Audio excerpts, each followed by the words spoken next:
Sejam todos muito bem-vindos e bem-vindas a mais uma tarde de estudo. E eu passo já a palavra aí para a Cidinha e para o Arruda, para eles fazerem a leitura e a prece de início, por gentileza. Vamos lá. Boa tarde a todos, né? A mensagem que nós vamos ler hoje é do livro Caminho, Verdade e Vida. O título é Vidas Sucessivas. Vocês estão me ouvindo bem? Tá, né? Sim. A citação do Evangelho. Não te maravilhes de que haver dito, necessário vos é nascer de novo. Essa passagem está em João, no capítulo 3, versículo 7. Comentário de Emmanuel. A palavra de Jesus a Nicodemos foi suficientemente clara.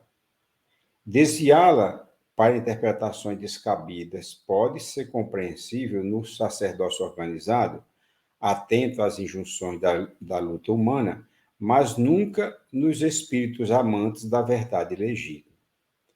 A reencarnação é lei universal.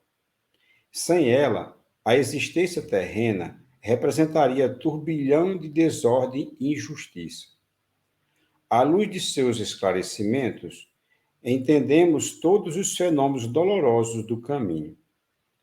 O homem ainda não percebeu toda a extensão da misericórdia divina nos processos de resgate e reajustamento. Entre os homens, o criminoso é enviado a penas cruéis, seja pela condenação à morte ou aos sofrimentos prolongados. A providência divina, todavia, corrige amando, não encaminha os réus a prisões infectas e úmidas. Determina somente que os comparsas de dramas nefastos troquem a vestimenta carnal e voltem ao palco da atividade humana, de modo a se redimirem uns à frente dos outros. Para a sabedoria magnânima, nem sempre o que errou é um celerado, como nem sempre a vítima é pura e sincera. Deus não vê apenas a maldade que surge à superfície do escândalo. Conhece o mecanismo sombrio de todas as circunstâncias que provocaram o crime. O algoz integral, como a vítima integral, são desconhecidos do homem. O pai, contudo, identifica as necessidades de seus filhos e reúne-os periodicamente pelos laços de sangue ou na rede dos compromissos edificantes, a fim de que aprendam a lei de amor entre as dificuldades e as dores do destino, com a bênção do temporário esquecimento. Então, eu convido a todos, nesse momento, fechar os olhos, pensar em Jesus, o nosso mestre maior, pedindo a Ele que nos abençoe, nos ilumine, nos traga a sua paz, especialmente nesses momentos de turbulência que vivemos, nos ajude a compreender a bondade de Deus, a sua justiça e seu amor por nós, compreendendo também que a vida não se resume a essas atividades humanas, a esse tempo tão curto, tão efêmero que vivemos juntos aqui na Terra. Somos espíritos imortais, criados por Deus para sermos felizes. Ainda não somos devido à nossa intemperância, à nossa inquietude, à nossa invigilância, que muitas vezes agimos sem raciocinar, sem razão, e cometemos erros contra nós e contra os nossos irmãos em humanidade. Pedimos a Jesus que nos abençoe nessa tarde, abra os nossos corações e as nossas mentes para os conhecimentos, para os esclarecimentos que a doutrina tem a nos oferecer na tarde de hoje. Obrigado, Jesus, e pedimos ainda que permaneça em nossos corações e em nossas mentes todos os dias. Que assim seja. Então, quando a dona Cida vai começar aqui o nosso estudo. Pois bem, gente, boa tarde. Boa tarde a todos. Hoje nós vamos ver o capítulo 2 do livro Jesus e a Atualidade, que trata, né, da reencarnação. Então, Jesus e reencarnação. E a reencarnação, como a gente sabe, né, é um dos pilares da doutrina espírita, que eu acredito que todos já têm conhecimento, mas nós vamos fazer só uma ligeira passada aqui a respeito da reencarnação, né, para a gente, né, entrar bem no assunto da mensagem de Joana de Ângeles.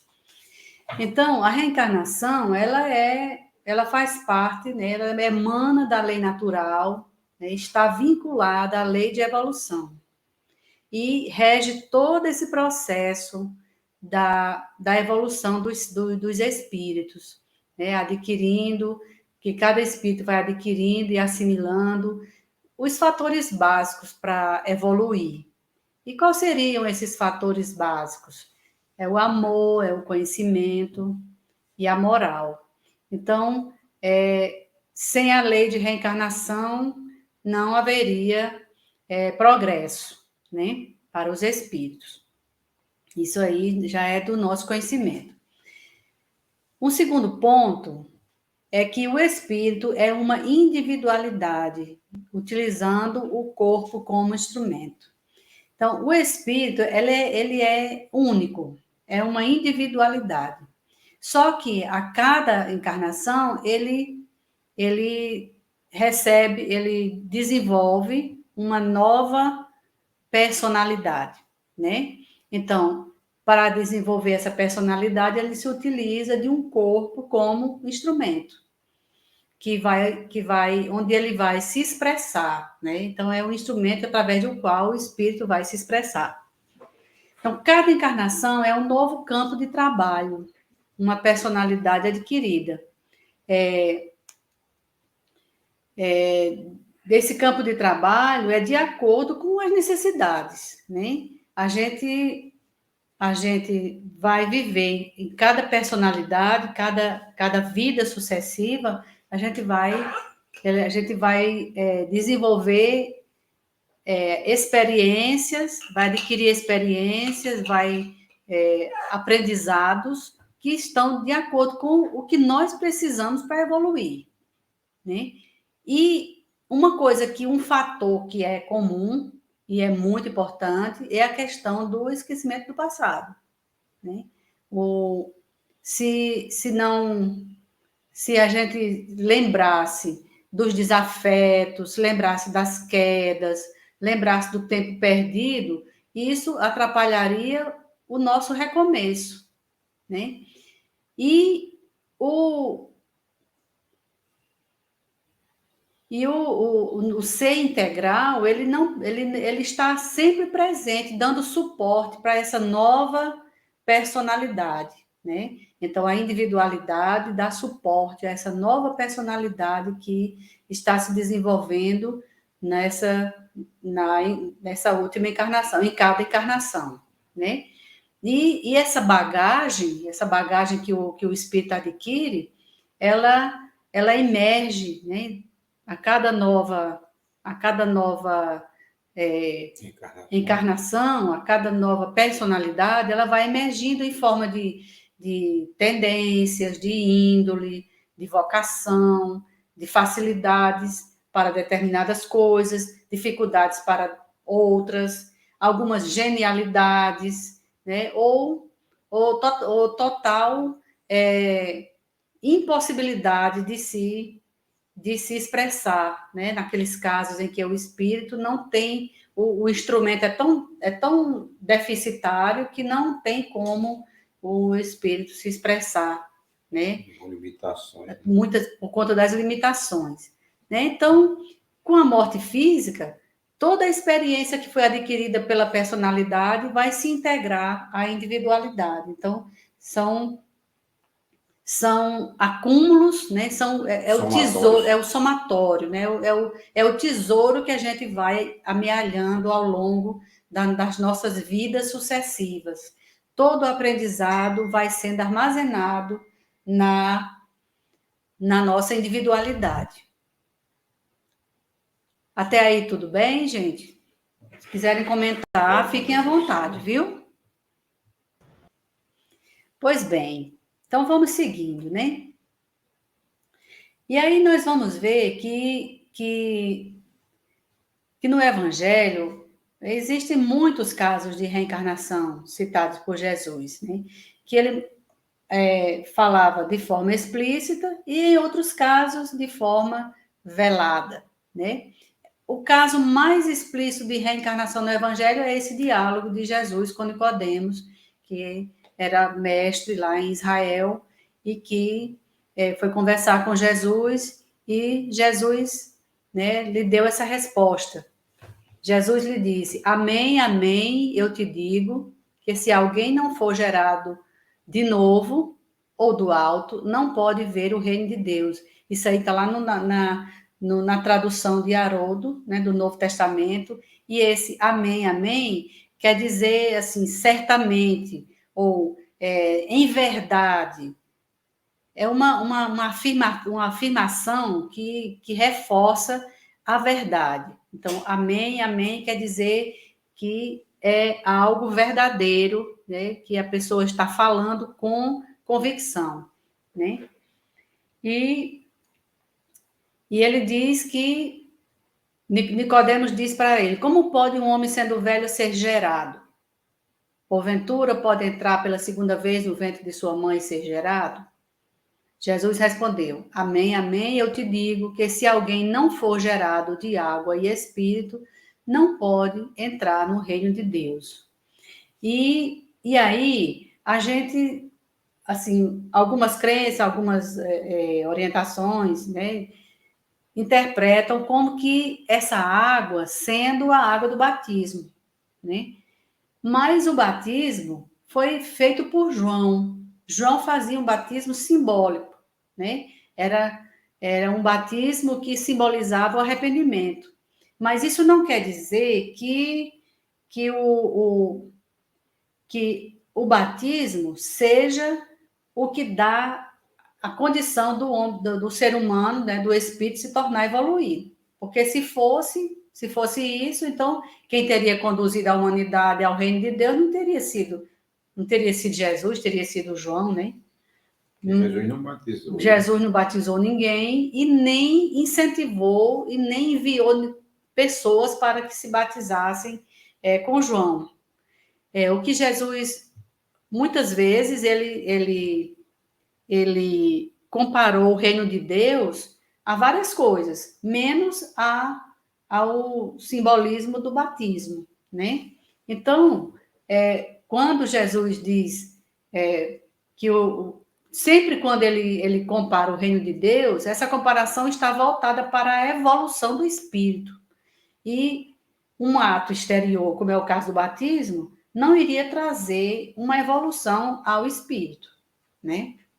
Não tem sentido. Aí pode vir a outra interpretação, que seria a água sendo o símbolo do corpo material, né? Porque antes se achava que tudo que existe era formado de água, fogo, ar e terra, né? Aqueles 4 elementos. Então, a água, como sendo o elemento de mais quantidade no corpo humano, seria o símbolo do corpo material, né? Mas existe também no Evangelho assuntos que denotam, né, a reencarnação, mas de uma forma não explícita como esse caso, uma forma mais velada, né? Que aí a gente vai ver logo a seguir apenas alguns, né? Para a gente não se alongar nessas passagens, né? Mas se alguém quiser comentar alguma coisa, gente, fiquem à vontade, viu? E aí tem aquela questão do João Batista e Elias, né? Que uma parte está mais ou menos velada e a outra está mais do que clara, né? Quando o anjo fala com Zacarias, que era o pai de João Batista, ele diz: Zacarias, não temas, porque tua súplica foi ouvida, e Elizabeth, tua mulher, te gerará um filho, a quem darás o nome de João. Ele será grande diante do Senhor, não beberá vinho, nem bebida embriagante, e estará cheio do Espírito Santo, ainda no ventre de sua mãe. Fará retornar muitos dos filhos de Israel ao Senhor, o Deus deles. E irá adiante dele no espírito e no poder de Elias. Então, o que ele estava dizendo aqui? Que o espírito, né, que teria tomado a personalidade, que teria vindo com a personalidade de Elias, estaria dando suporte para essa nova personalidade que estava surgindo, que era João Batista, né? E aqui está mais ou menos velado, mas quando ele diz que ele irá adiante dele no espírito e no poder de Elias, está também dizendo que essa grandeza espiritual que foi conquistada, né, por esse espírito, não foi uma preferência de Deus. Ele não criou já esse espírito com essa grandeza toda, a ponto de ser cheio do Espírito Santo desde o ventre da mãe. Essa grandeza espiritual só seria conquistada por muitas vidas anteriores. Porque, como sabemos, os espíritos são criados simples e ignorantes. Então, essa grandeza de João era o resultado do somatório do que ele vivenciou em outras existências passadas, inclusive quando foi Elias, né? Enquanto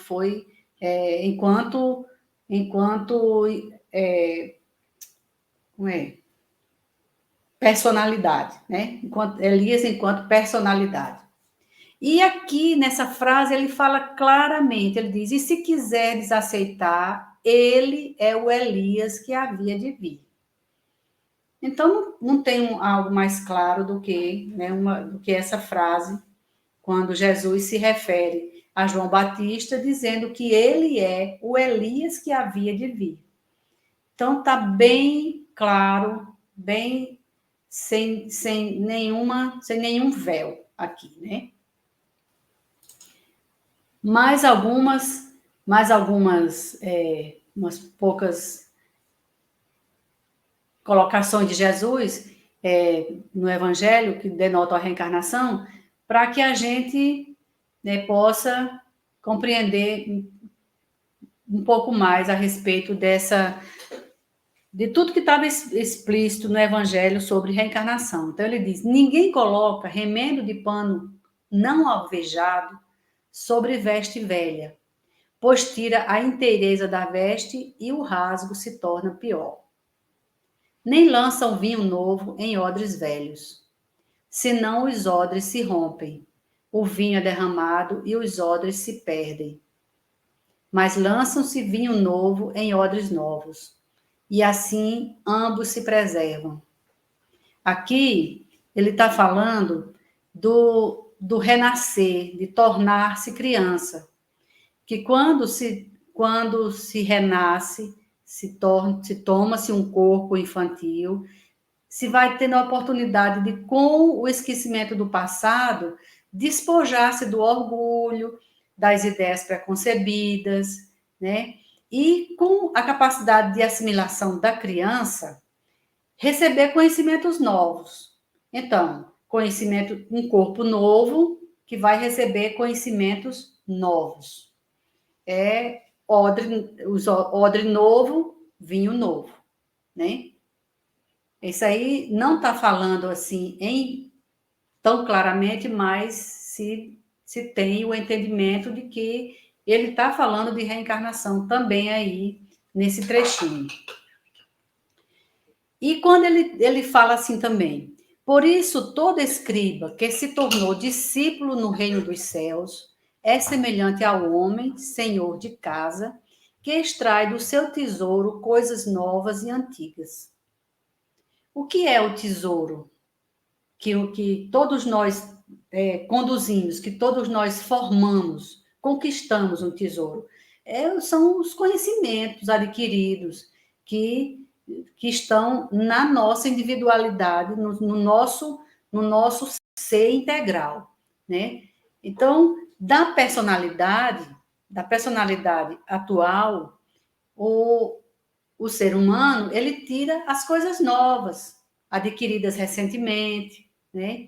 E ele está ali à disposição, né? E da individualidade, que é aquilo que dá o suporte para a personalidade, ele tira as coisas antigas que já estão sedimentadas lá em forma das tendências, dos pendores, né?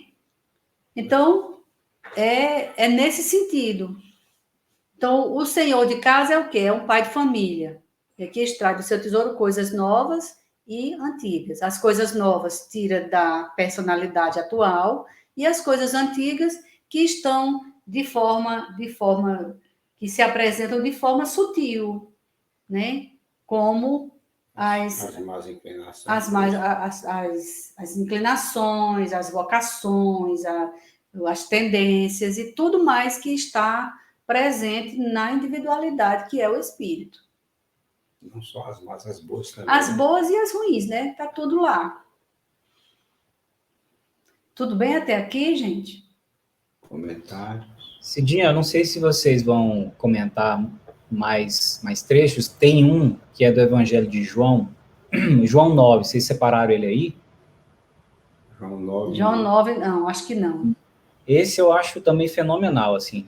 Tem muitos trechos do Evangelho de Mateus em que se faz essa associação sempre de João Batista com Elias, vários momentos, né? Tem em Lucas, tem em Marcos, tem em Mateus, e em vários momentos diferentes eles se referem a João Batista como sendo Elias, ou o próprio Cristo diz que ele é o Elias que havia de vir, enfim, tem muitos que falam sobre Elias.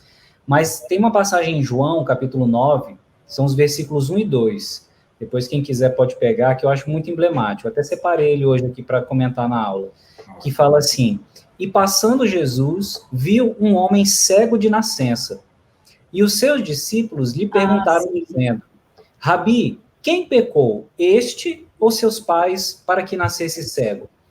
E aí é muito interessante, porque isso deixa claro que aí a explicação, a demonstração na crença da reencarnação não está nem nas palavras do Cristo, na resposta que Jesus dá à pergunta, e nem na resposta em si. Está na pergunta mesmo formulada pelos discípulos, porque aí demonstra que os judeus, eles acreditavam que se poderia renascer, porque se eles perguntam quem seria o responsável por aquele cego de nascença, aquela pessoa ter nascido cega, se ele próprio ou se os seus pais. Uai, mas se ele poderia ser ele mesmo responsável por ter nascido daquele jeito, então significa que ele teria vivido antes.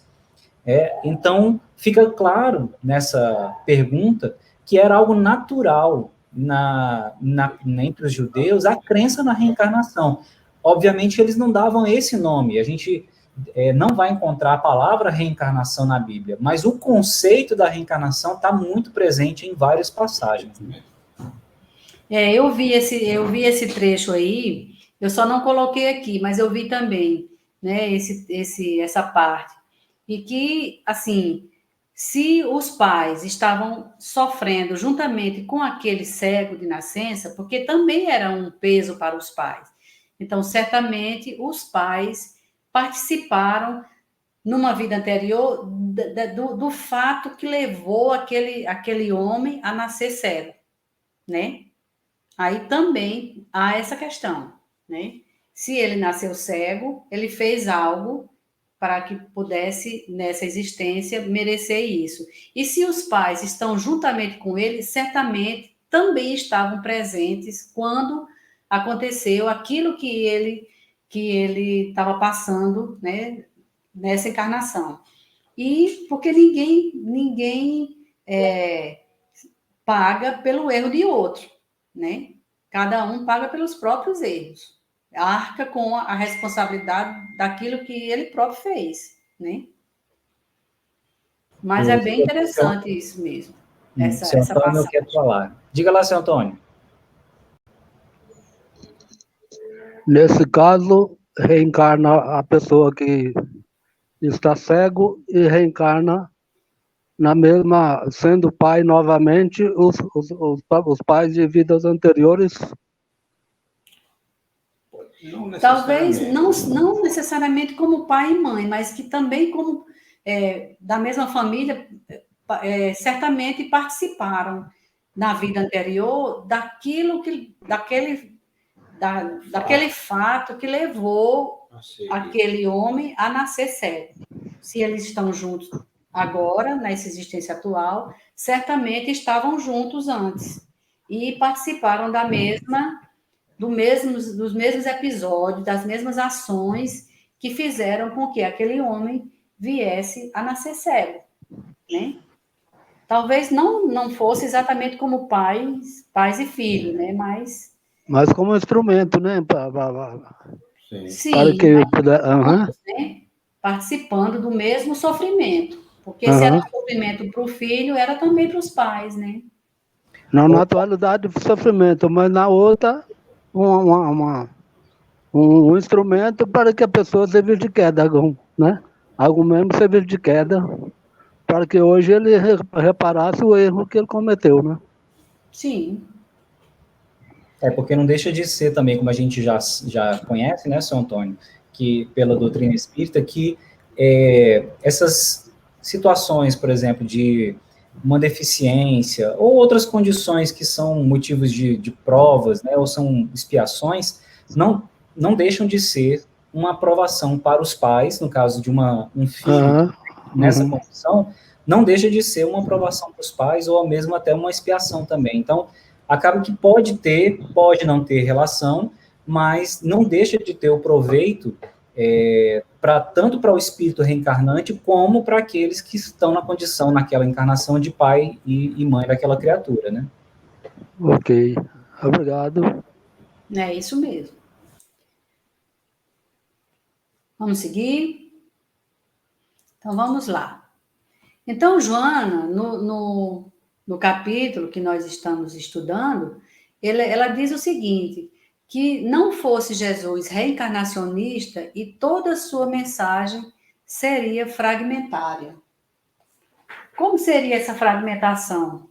Como é que se explicaria, né? Como é que se explicaria essas diferenças que existem, né, entre pessoas boas que estão sofrendo, pessoas más que estão tendo uma vida boa, pessoas que só fazem o bem vivendo na miséria, pessoas que só fazem o mal vivendo na opulência. Então, chega a um ponto de que se diz, não, é mistério de Deus, não se sabe por quê. Então, se a doutrina de Jesus não fosse reencarnacionista, então não se teria as respostas, né? Seria uma mensagem fragmentária. A gente observa que em outras doutrinas chega a um certo ponto que eles não têm resposta para os questionamentos, né?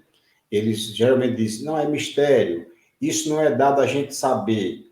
Por quê? Porque chega a um certo ponto que limita, né? Ou seja, é isso que a Joana fala, que seria fragmentária a doutrina de Jesus se ela não fosse reencarnacionista, que não teria resposta. Nós não teríamos resposta, como as outras doutrinas, muitas vezes, não têm de determinadas circunstâncias, de determinadas coisas. Desigualdades, né? Eles não encontram resposta, eles não sabem explicar. Por isso que seria fragmentária, né?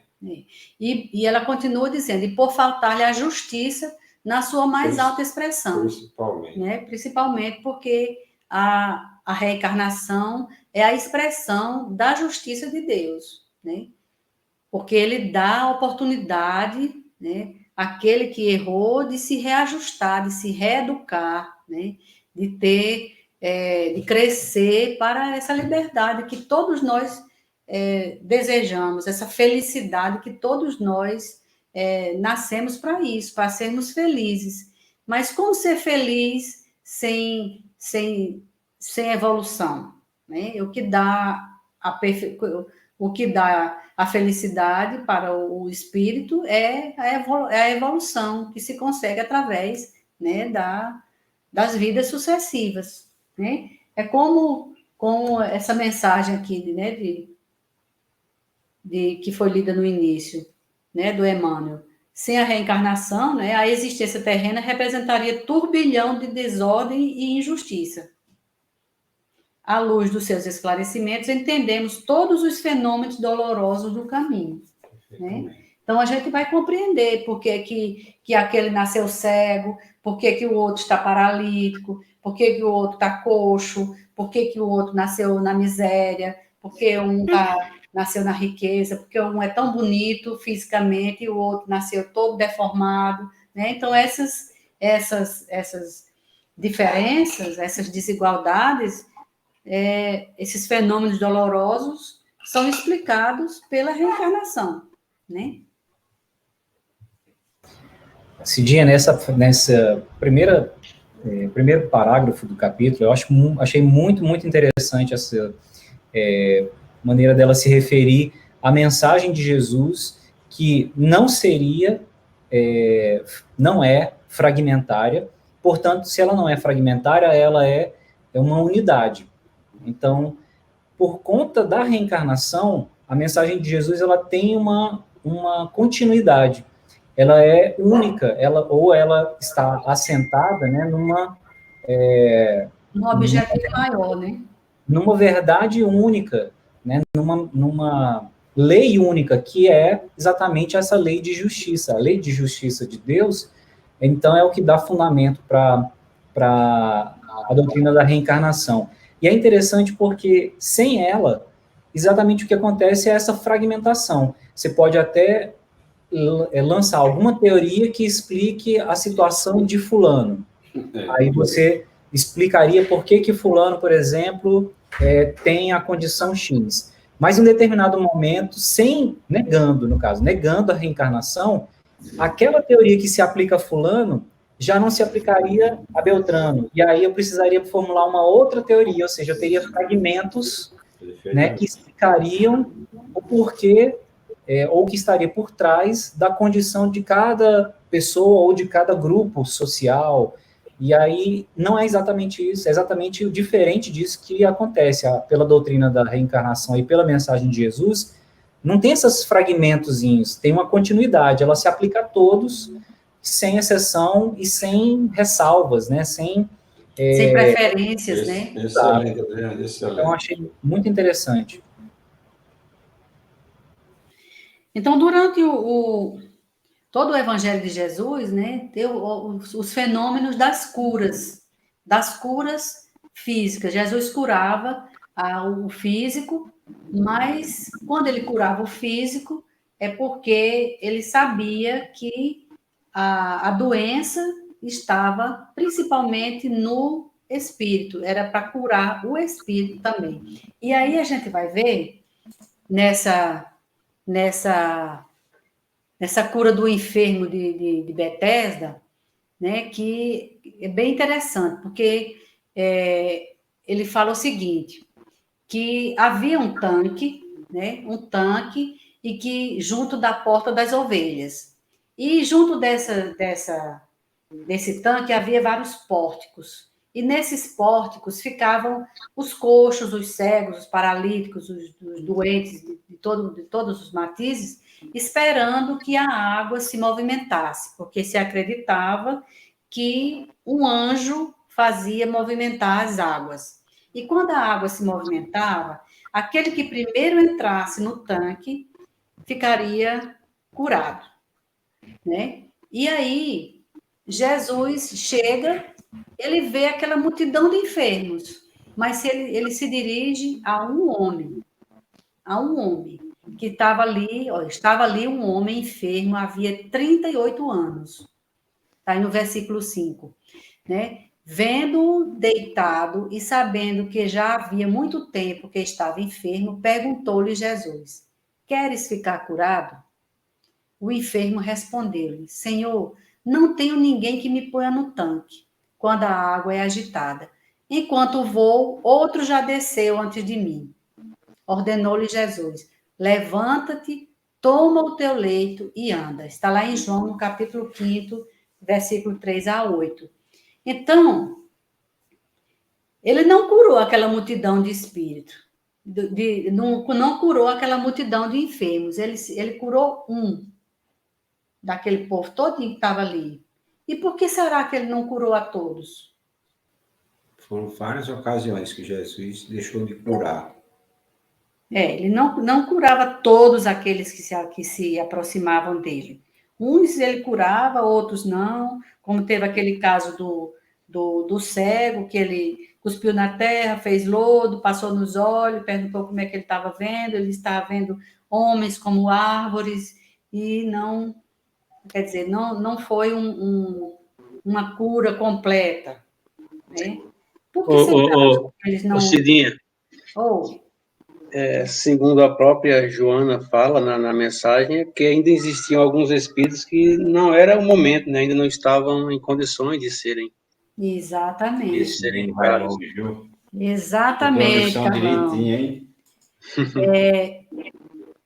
Cidinha, o seu Antônio também gostaria de falar. Sim, pode falar, seu Antônio. O Carlos já deu a resposta que eu ia dar. Ele é estudioso, Antônio. Seu Antônio também é estudioso. Então, é isso que Joana Pois fala, é né? porque, na verdade, por exemplo, os 10 leprosos, só um ele curou. Entendeu? Os outros saíram, nem voltou para poder.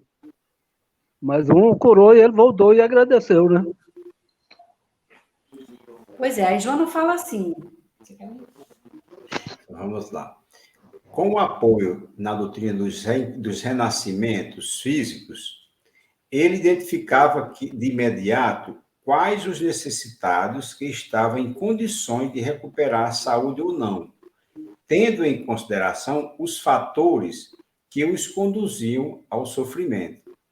E por isso mesmo, nem todos aqueles que lhe buscavam ajuda logravam-na ou recuperavam-se. Então, aquele enfermo que estava lá, né? Ele que Jesus curou, ele já tinha pago até o último ceitil, né? Como está expresso em outro momento no Evangelho, né? Porque a enfermidade ela tá no espírito e se apresenta, né? Ela se exterioriza no corpo. Então, quando o espírito já está pronto, então ele pode ser curado, né? Quando ele não está pronto é porque ainda não pagou até o último ceitil, né? Não expurgou, né? Não expurgou tudo que tinha para expurgar, para merecer a cura, né? A gente vê muito isso com as pessoas que cometem suicídio, né? Eles ficam numa zona de sofrimento até expurgar todo aquele período que ele antecipou na sua existência, né? Que teria que Viver mais, né? Um tanto. E aí, Jesus é um grande psicoterapeuta, né? Ele falava as individualidades e não as personalidades, né? Como a própria Joana fala. Cidinha, Oi. desculpa interromper. Posso só comentar uma coisinha que eu achei também muito interessante? Fica um pouquinho antes desse trecho aí que você já vai abordar. Achei que você fosse tratar. Ainda com relação a essa questão de por que ele não curava todos, né? que a gente poderia pensar assim, mas Jesus, tendo o poder que tinha, né, a capacidade que tinha de o magnetismo e o conhecimento para mudar a matéria e tal, ele não poderia, por exemplo, curar alguém, mesmo sabendo que ele não tinha cumprido com o processo ali de resgate reencarnatório, ele não poderia ainda assim curar o corpo físico. E aí a gente vê em outras passagens, como essa que o seu Antônio mencionou, né, dos leprosos, dos 10 leprosos, ele curou os 10, mas só um permaneceu curado, os outros possivelmente retornaram, a enfermidade retornou, por conta de uma questão que ela destaca um pouquinho mais na frente, onde ela fala assim, ela trata de Jesus, ela fala, espírito puro jamais enfermou. Isso aí a gente ia falar mesmo mais adiante. É lá na frente? Ah, então tá bom. Um pouquinho mais adiante. Que eu achei muito interessante, porque é exatamente isso, né? A fonte, a origem da doença está no espírito, né? Sim. Mas siga aí, quero atrapalhar, não. Mas foi bom foi boa a sua colocação, mas a gente vai chegar lá. Então, houve também uma outra cura de um outro paralítico, né? E foi aquele paralítico de Cafarnaum. Então, para cada um, Jesus tinha uma terapêutica, uma orientação diferente. Aqui, quando Jesus curou aquele que estava lá perto do tanque, ele pegou a sua cama e foi embora. Depois, Jesus encontrou ele no templo e disse assim, eis que já estás são, não peques mais, para que não te suceda alguma coisa pior. Então, o que é que ele falou? Porque ele sabia que a doença física, muitas vezes, é o processo de cura do espírito, né? E ele fez essa advertência, ele não errar, não pecar, para que numa existência posterior, numa outra reencarnação, ele venha numa situação pior do que aquela que ele esteve até então, né? Já aquele que ele curou lá em Cafarnaum, que passaram o doente pelo teto da casa, pelo telhado, ele disse o seguinte, filho, tem bom ânimo, perdoados te são os teus pecados. Então, ele fez uma advertência, a outra ele deu uma palavra de ânimo. Por que será? Aquele espírito que foi, aquele doente que foi curado lá em Cafarnaum, ele não constava que ele tivesse feito naquela existência, alguma coisa que ele viesse a merecer aquela situação. Mas ele estava ali na condição de uma criatura de muita fé, né? Então, Jesus, tanta fé que ele foi passado, se aproximou de Jesus através do telhado, né?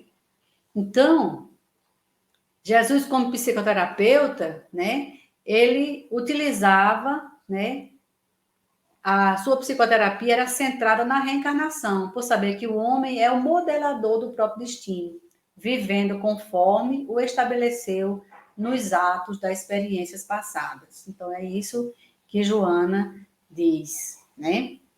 E logo em seguida, a gente vai chegar lá naquele ponto que você tocou, enquanto a gente vai falar um pouco de Jesus, né? Joana vai falar um pouco de Jesus. Ela diz que ele foi um espírito puro, jamais enfermou.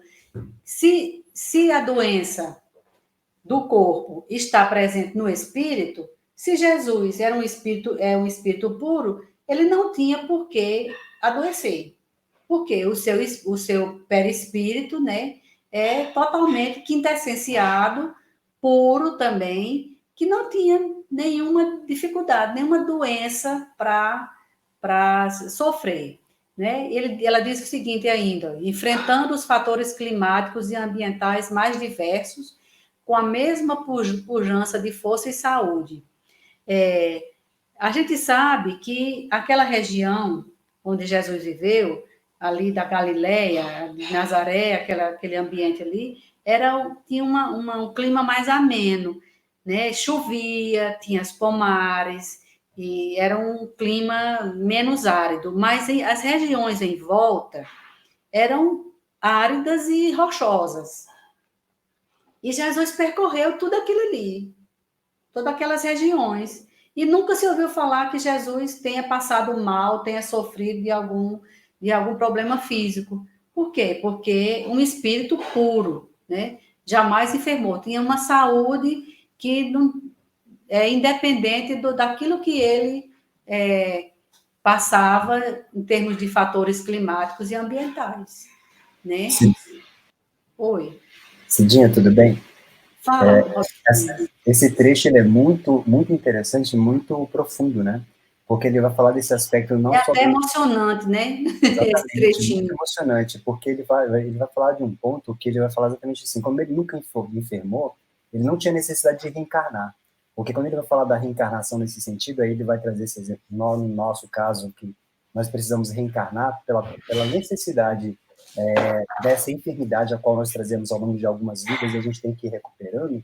Aí quando ela traz esse aspecto do Cristo, que ele nunca enfermou também, mostrando que ele não tinha necessidade de reencarnar. Aí mostra exatamente a grandiosidade desse espírito que se fez carne, né, o seu corpo fluídico, nesse sentido, para poder auxiliar os que ali estavam encarnados como um exemplo maior. Né? Mas ele em si, ele não tinha necessidade de encarnar, porque não tinha enfermidade para isso, então ele não tinha necessidade de estar na carne, né, mas estar ali para auxiliar aqueles que estavam encarnados, né. E essa saúde, essa beleza, essa paz estava tão presente nele que aqueles que se aproximavam e que se sentissem tocados pelo seu magnetismo não esqueceriam nunca mais, né? É tanto que naqueles encontros que nós falamos, né, dos encontros com Jesus, aquelas pessoas que olhavam nos olhos de Jesus, que sentiam o seu toque, que percebiam que eram tocados até simplesmente pelo seu olhar, eles se modificavam, eles ficavam impregnados daquele magnetismo, como foi com Simão Cirineu, como foi com Maria Madalena, como foi com tantos outros, né? Outras pessoas que se aproximaram de Jesus e que ficaram tão embevecidos por aquela beleza, com aquele magnetismo, que não esqueceram nunca mais dele. Mesmo aqueles que não o seguiram naquele momento, como o caso de Públio Lentulus, depois, numa existência posterior, ele volta ainda lembrando daquele magnetismo que Jesus deixou impresso no seu espírito, né? Então, essa frase, esse trechinho de Joana aí é bem, né, se a gente parar para analisar direitinho, a gente chega até a se emocionar realmente porque falar sobre Jesus é uma coisa assim que mexe com a gente, apesar da gente não ter nem palavras, né, para falar sobre ele, né? Mas Joana, quando fala, a gente sente lá no nosso íntimo a verdade, né, do que ela fala a respeito de Jesus. E aí, no finalzinho do capítulo, né, da mensagem de Joana de Ângeles, ela nos traz alguns conselhos, né, que eu chamei de conselhos renovadores, né? Ela nos dá orientações que são importantes para nós, que se a gente seguir, a gente vai se renovar com esses conselhos, né? Quando ela fala essas 3 primeiras frases aí, estão bem, bem ligadas, né? Não te crucifiques na consciência de culpa após reconheceres o teu erro. Então, nessa existência que nós tivemos a oportunidade bendita de conhecermos a doutrina espírita, se a gente percebe que errou, não se deve, né, se crucificar nessa consciência de culpa, porque a consciência de culpa, ela nos aprisiona. né, nos aprisiona aquele erro e a gente não consegue crescer, né? A pessoa que fica estaciona naquela consciência de culpa, o que vai acontecer? Ela não cresce, não evolui e ainda mais ela atrai para si, numa existência posterior, aqueles a quem ela ofendeu, que são os credores que vêm para, né, cobrar até o último ceitinho. Então, é uma coisa que não adianta se encarcerar nas sombras dos delitos e nem se amargurar em demasia quando se descobre equivocado. Né? Isso aí são 3 frases que têm total relação entre elas. O perdão liberta. Porque aquele que perdoa, que se reabilita perante si mesmo, né? Porque o perdão não é só aquele que a gente dá para o outro. A gente precisa também dar perdão para si mesmo. Se a gente não se perdoa, a gente fica encarcerado na consciência culpada, né? Cobrando de si mesmo. Né? Sim, cobrando de si mesmo. Vou comentar a próxima frase. Pois é, então pode comentar, né? Renasce dos teus escombros e recomeça a recuperação de imediato. Então, a recuperação é agora já, nessa existência que nós estamos tendo essa orientação, né, sobre a reencarnação. Então, vamos aproveitar até cada minuto dessa encarnação, evitando futuros retornos expiatórios, injunções excruciantes, situações penosas. É aquilo que Jesus diz: não peques para que não te venha acontecer coisa pior. Né? Agora pode comentar.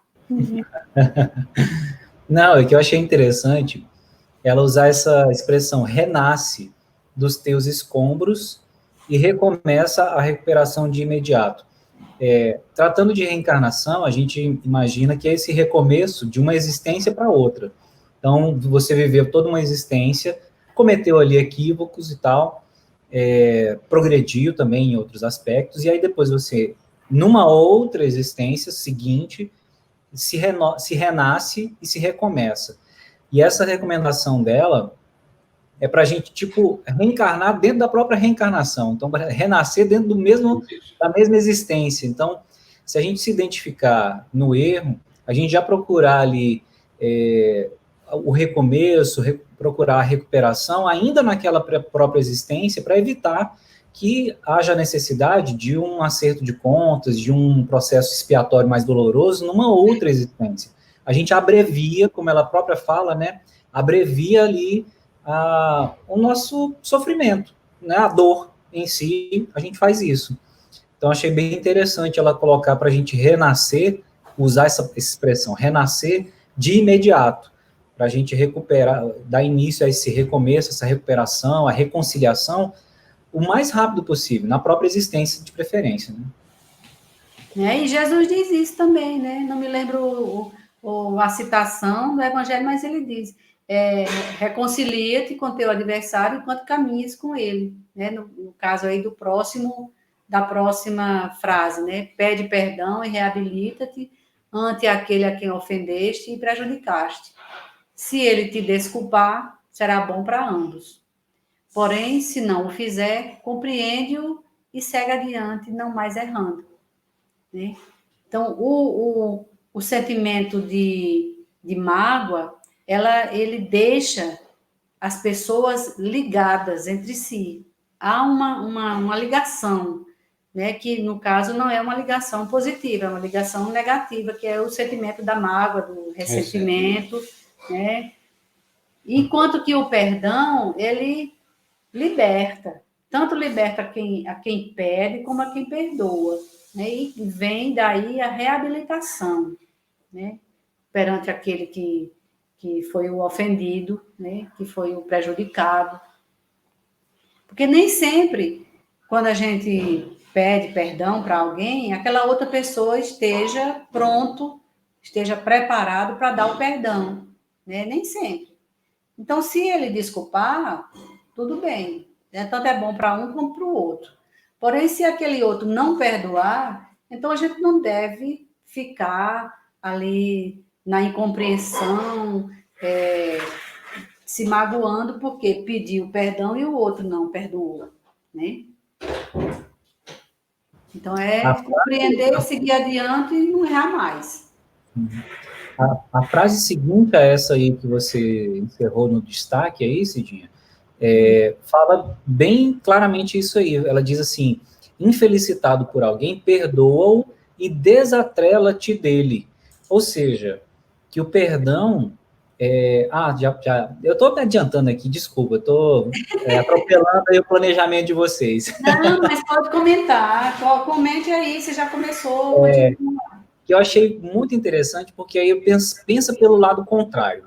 Quem não perdoa se atrela ao outro, né? Então a pessoa se liga ao outro e fica ali atrelado, fica ali algemado a aquele sentimento de culpa e algemado ao outro que foi infelicitado ou que nos infelicitou, trazendo então o contrário do que ela está colocando aí, ó.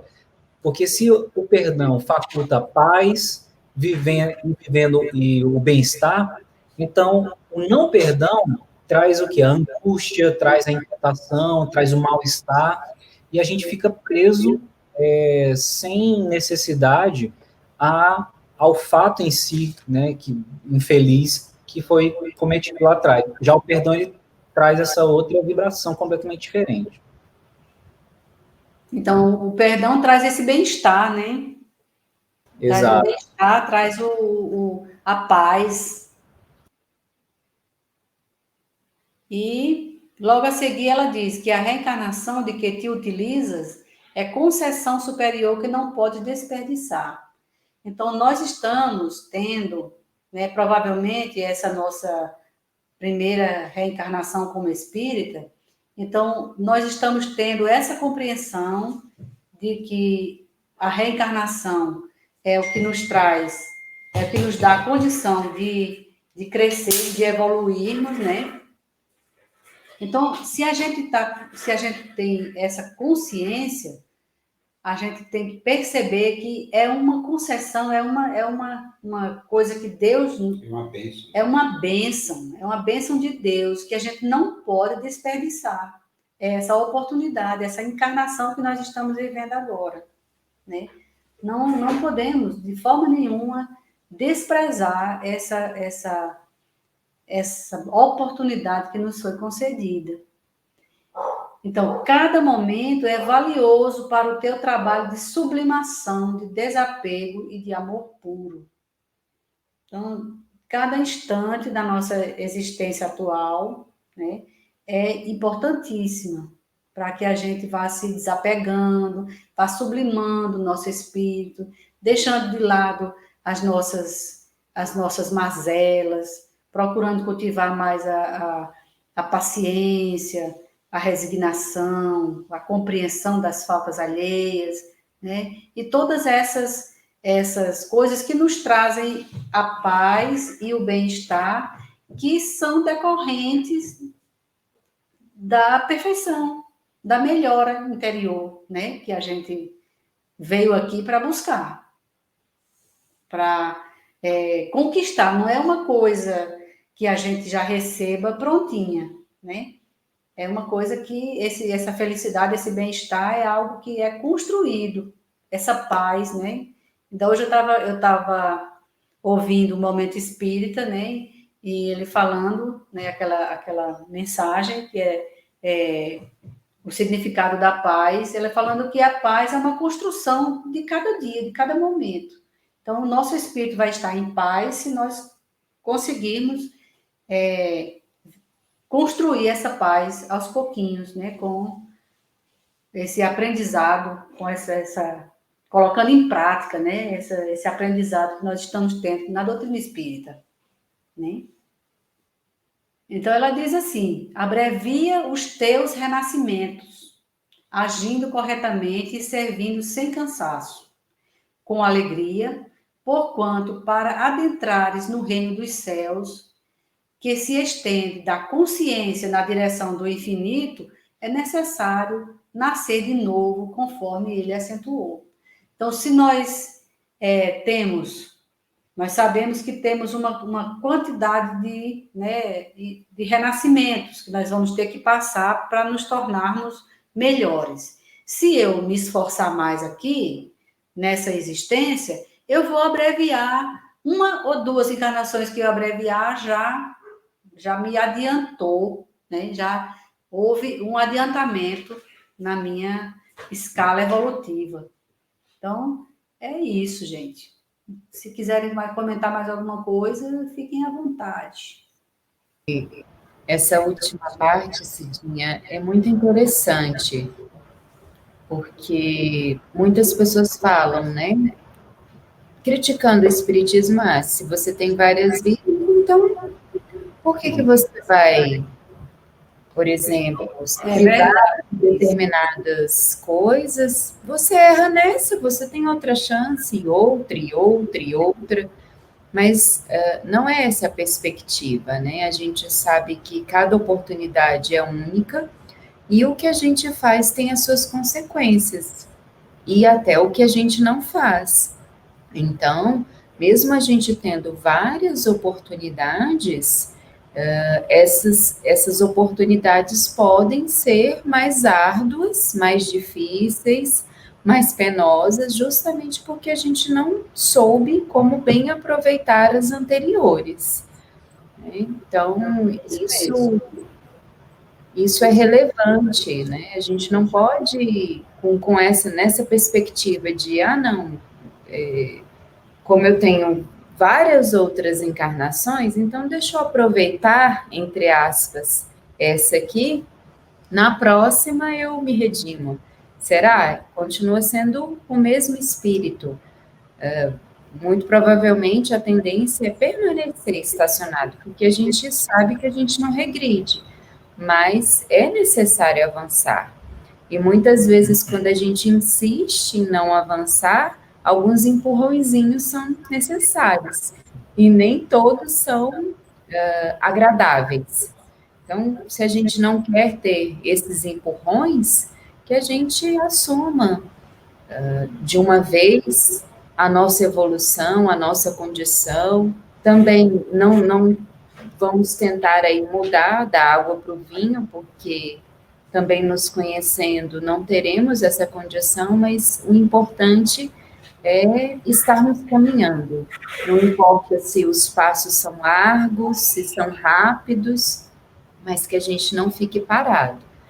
Esse é o grande aproveitamento da reencarnação. O exemplo a gente pode tirar da própria natureza, né? Se você empoça ali, armazena água, deixa a água parada por algum tempo, aquela água, depois de um dia, ela está de um jeito, depois de 10 dias ela está de outro jeito, é a mesma água parada, só que tem outra condição, já se proliferaram ali alguns micro-organismos, já provavelmente está imprópria para consumo humano. Então, estacionar, deixar paralisado, não significa que está no 0 a 0. A coisa pode estar aumentando, né, ali o débito. Então, por isso que ela recomenda, abrevie os teus renascimentos. Então, a nossa atenção tem que estar voltada para isso, para que a gente encurte o máximo a nossa repetição de existências aqui, né, de experiências reencarnatórias.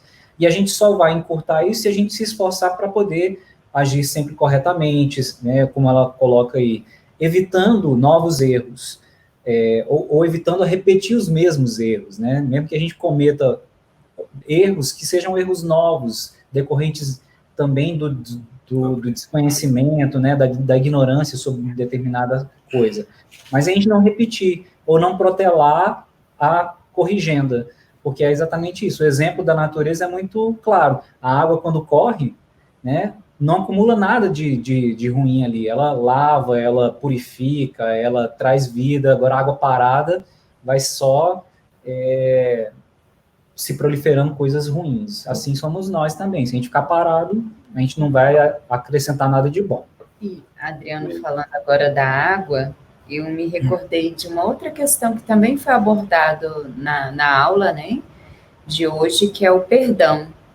E esses dias eu estava fazendo uma meditação guiada pela Carla Pelicano, e ela falava da má-água, a mágoa, que é justamente esse sentimento que a gente guarda, deixa parado dentro de nós e que vai trazendo todo o mal-estar. E Cida abordou não só o perdão para com os outros, mas o perdão para conosco. Então, quantas mágoas a gente já não guarda de nós mesmos, né? Essas águas, águas putrefeitas, águas que não trazem nada de benéfico nem para nós, nem para os outros. O quanto é importante a gente ir aos poucos reduzindo essas más águas e trazendo à tona essa água que purifica, que dá vida, que reluz. Então, é muito importante a gente ter essa atenção também voltada para cada um de nós, o nosso interior, os nossos sentimentos. Então, gente, é isso. Se tiver alguém quiser comentar alguma coisa, esteja à vontade. Se não, a gente se despede por aqui, conclui, né, a nossa reflexão de hoje, né, a respeito da reencarnação e a respeito de Jesus. Nós agradecemos aí a paciência de vocês e as contribuições, né, que foram muito importantes. A gente que agradece aí pela contribuição que vocês nos deram para a gente estudar juntos, né? E fica aqui o convite para a gente retornar e a cada semana que vem, vamos ter mais um capítulo, né? Vai ser o capítulo 3, Jesus e Humanidade. Então, não percam. E aí eu peço aí para Cidinha e para a Ruda fazerem encerramento e que todos permaneçam aqui na sala para a gente registrar na foto o nosso encontro de hoje.